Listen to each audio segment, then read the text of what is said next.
Hey, how's it going, everybody? Welcome back to another video. We are here at part 2 of my suspension overhaul, changing from 4-wheel drive to 2-wheel drive, hubs and upper control arms, all that stuff. Yeah, if you don't know, go check out the first video.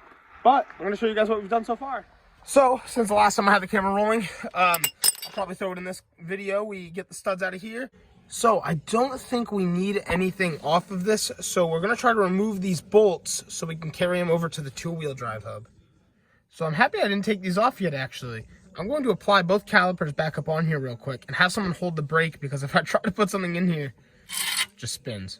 And I was like, oh man, if I hook that up, someone can hold the brake. Shouldn't spin anymore, so we should be good there. To transfer them over, I still need to find a heat shield. I don't really want to use this one anyway. It's all rotted, so better to just buy new.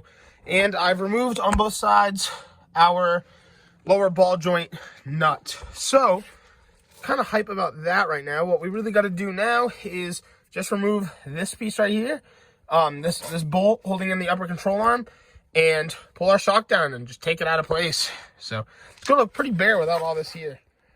All right, so I am trying to be like the least hack person I can about this. So I think realistically, it's not often that I do this. We're probably just gonna change the lower ball joint out while we're here. So it's just 4 more bolts. I've gotten it off down there, but it does not want to break free. All right, well, the final decision has been made. I'm totally going to end up changing these ball joints. It's stupid not to. We're already here. Just better to do it. Why not? With that being said, though, I am taking out, it's 4 bolts, 1, 2, 3, 4, to 17, and I think a 14 and a /13, depending if you're rotted or not down there. And once we get those things out, we'll be able to drop this part out, which will be pretty sweet. I was hoping it would have just been the lower ball joint, though. Well, let's go. That's such a W. All right. Now that we've gotten one side out, time to rebuild it all. This is going to take a couple days. There's a lot of small parts I need that are going to take a while to come in through the mail. Okay, with great success, we freed the upper control arm. We got the ball joint out. This side was a lot harder. I think it's just because it's closer to the ground. You dudes that have lifts, lucky you. But we got it out. That's sweet. Yeah, it's a good idea to change these ball joints. Look at that. There's nothing left of that anyway. It does suck, though. I wish I would have known that before, because I wouldn't have spent so much time waiting to take that nut out with the proper size socket. But that's okay. And I mean, look how bad. Oh, so bad where that CV axle was. Well, anyway, really opens up some space, so we'll just drop this back on the ground, call it. No, I'm just kidding. Basically, we're going to start reassembling everything when there's light. I'm going to go inside and order all the parts I need now. All right, so we're back out here. It's a new morning, and what we have going on right now is I'm just testing the bolts that I took off of the 4x4 wheel hub, and they do work. So that is a really good thing. So that's how it's going to look on your wheel hub. We're going to drop this back in the truck for right now. We'll come back to this later on. I'll show you what we're going to do with all that later. I just threw one bolt in, but as a quick update, it's going to be a couple days before I get the part in. I found the dust shield backing plates that's going to go on the back of the spindle, because I can't use my 4x4 ones, unfortunately. And the guy wants like $85, which is a little steep, but I get it for a part that's discontinued. So we're going to wait for that to come in. Once that gets here, we get to really plug everything back together. All right, now that I got some free time, we're going to end up taking our upper control arms. We're going to grease them real fast and install them on the truck. So it seems like on these, there's just one place for a fitting. We're going to remove this little bolt right here. I'm going to grease them both at the same time and install them at the same time. We're going to grease those up. I got a grease gun there. Super easy to do. You just put the fitting on and pump it up with grease. And then it's just 2 bolts to put the upper control arm in. And pretty much all we got to do there. Just make sure we run our shock through it and everything like that. All right, so this is kind of an issue. Not the biggest deal ever, but my upper control arm can only go down to right here and up to right there. That's it. That's all the play I have. And it won't ever be down here. It's always going to be up here. And all it is the way these upper control arms are cut. They have all this extra space back here, so it gets stuck on the frame. And I know you wouldn't really genuinely want your upper control arm to be up higher than that, but let's be honest, this is going to be, you know, bouncing around all the time, and I definitely don't need it tweaking my frame, because the weight of my truck is being pressured against the frame and the control arm. Who knows what that could do. As to this one, you'll see just right from factory. It's way, they already know that was happening, and they round it off and cut it up to here. So just a strange thing. I can trim it, but it's just annoying getting brand new parts that you paid for that are not thought out that well. I just wanted to show you that we cut that up, so now we have plenty of room to move my upper control arm. It comes all the way up here. Not like it'll ever need to, but it has that freedom to, which is super important. Well, we are back out here. It is another new day. Just covered up the spindle just to keep the bare metal from getting wet last night. I guess it snowed. I was like, I just walked outside and I was like, man, I just shoveled this yesterday to make it all clean, and I guess it did snow because there's snow all over the purple truck. Hopefully it didn't salt the roads. But anyway, we're going to be hopping into this now. I came up with a solution, hopefully, for my tie rod ends. So essentially, I think we're going to try a 2-wheel drive outer tie rod end, if I can break any of this free. And as long as it threads into the sleeve, we will be good to go. If not, I don't really know what to do from there.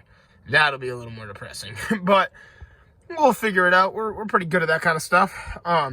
But you don't want to drill this out by any means. This is like perfectly fitted for your tie rod end. You don't want slop in there. You can see these are both like machined parts essentially. So not something you want to half-ass.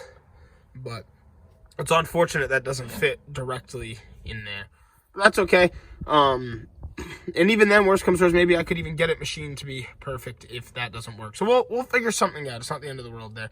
What's going on now is I got the lower ball joints in, so we're going to reattach those. Here's some of the newer parts that we just got. We got new wheel seals. We got 4x4 brake pads, hoping to keep the brake caliper. That one's leaking, so that's something I'm gonna have to look into a little later. And right down here is our 4x4 ball joints, which I really hope fit, but we'll figure it out as we go. Oh, by the way, I don't think I even showed that. I did slap the spindle up here for now. I didn't tighten this down yet. It's just hanging on by just the upper ball joint for right now. And we're going to apply our lower ball joint. Make sure that fits, because that'll be a sad day if it doesn't.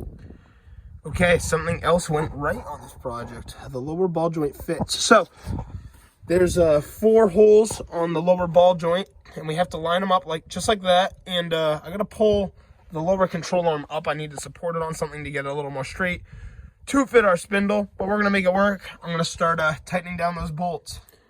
Well, ain't that something? I guess I completely bent one of the bolts, taking it out of there. Look at that, so stripped. But it's okay, we got a new bolt out of the lock washer and everything, so it'll be good to go to throw that on the truck.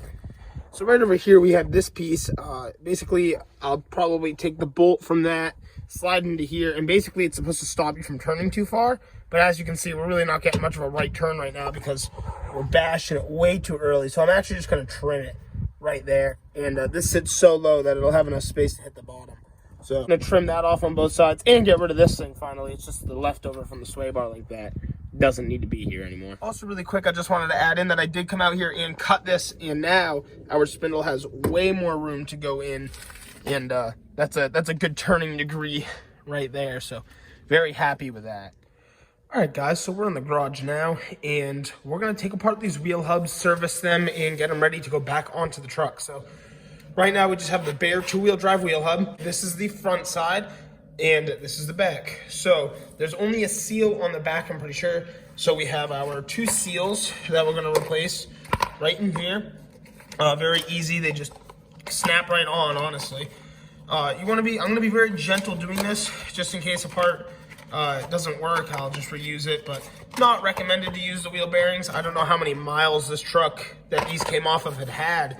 So we're gonna just take our time. I think the first thing we're gonna do is take a screwdriver and pop this little cap off. Just gotta work around it until you get in there. A smaller screwdriver would definitely help. All right, so we've broken into this piece now, and you should be met with your castle nut. This will be this will sit on over your spindle.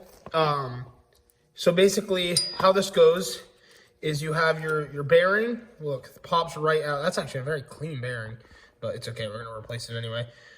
You have a bearing race in here. I'm not gonna replace that. That's just gonna be way too extra for what we're doing.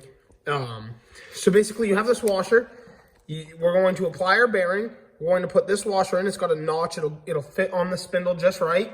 Then you thread your nut on, and you put the castle nut on over it, and you have a cotter pin that goes through the spindle. Super easy install. I'm just going to clean out most of this grease by hand. I'm not going to get too picky with this because, like I said, it's old anyway. We're just cleaning it up, making it a little more fresh. I have some fresh wheel bearing grease.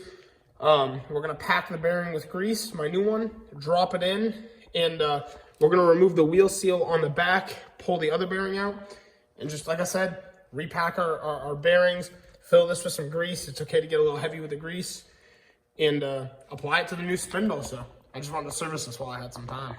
All right, so we've gotten these all cleaned out now. I mean, just getting rid of some of that old grease. We're just going to replace most of it. A little bit still in there, but it's not a big deal.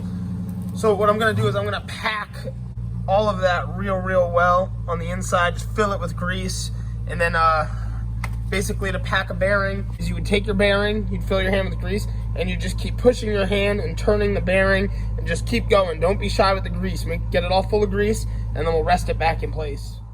Okay, so I have refilled the housings with grease. We packed our bearing. I'm gonna probably just add a little bit extra on the tops, but other than that, not too bad. Now I'm gonna put my bearing seal back on the top after I put a little extra on the top there, and the backs will be closed up, and then the front, I'm just gonna reset the bearings into place and throw these caps back on for now because I won't be able to secure them until they're tightened down on the truck.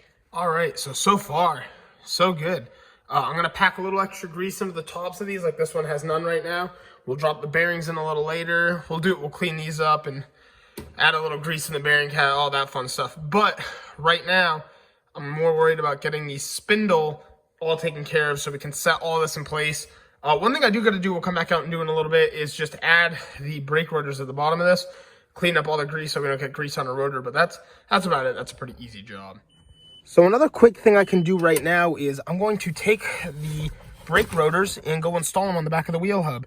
And all you're going to want to do, clean this off with brake cleaner, and literally that's it. I mean, it's pretty easy to do. Just spray it down, and then we're going to spray it down one more time before we assemble everything back together, just in case I get any grease or anything like that on it. But we're going to clean this up and go throw it on the back of the wheel hub now. So this part is extremely easy. So right here we have our wheel hub, and we have our disc brake. So this is for the front. We're going to lay this piece right down. You don't want to get any greases or anything on it. And once I get everything else out of the way, drop right down into place and just turn it, and then there you go. Send your 14mm bolts. I'm going to put some anti-seize on there. This is good for a lot of parts if you ever feel like you're going to need to break them free again, which in the future, this is a replaceable part, so we will definitely want to make this as easy to get to in the future as we can. Once that's together, we'll do the same thing to the other side, and we have our wheel hub and disc brake assembly all ready to go. And now, once you're all tightened down, this is what it'll look like. All right, I love it. We got both of those all set up, and we'll apply all this stuff once we apply it all on the spindle. I did run across a bit of an issue with these bolts, so I gotta go get 4 new bolts from the store, which is fine. I just gotta make some time to get over there. Well, a little bit of time on the internet, and $85 later, we are waiting for the dust shields to come in for right here. So that's always fun, but not a big deal. Once we get those in, I can kind of just finish piecing this together.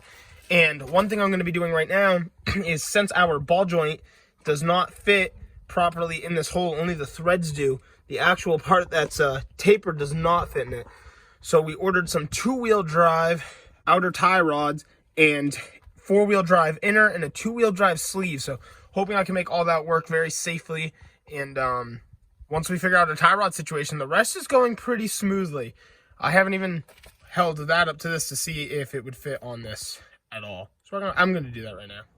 Well, I am very pleased to say that fits. So that is awesome. That's one less thing to worry about. And another thing I got to go do too is I was going to try to grease up all the ball joints, but my grease gun isn't working. So I'm going to get a good grease gun and redo it. And on my purple truck, I've been having a little bit of a squeak when I take off in first. Now this is irrelevant to the 4x4, but I tried to grease the joint and it didn't do anything. And I think the grease gun was just broken and didn't actually grease it. So I'm going to give that a go, and hopefully that fixes my other issue. Well, all right, everybody. Thank you so much for checking out today's video. This has been part 2 of our rebuild on the front suspension of the black truck. I didn't want to make it a 3-part series. I'm hoping to tie everything up in the 3rd part. We're just waiting on so many parts to come in. This video was already 16 minutes long, so I figured why not. It's the slower season anyway. We'll get into some real exciting stuff come spring. But again, thank you so much for checking it out, and don't forget to like and subscribe. I'll see you all in the next one.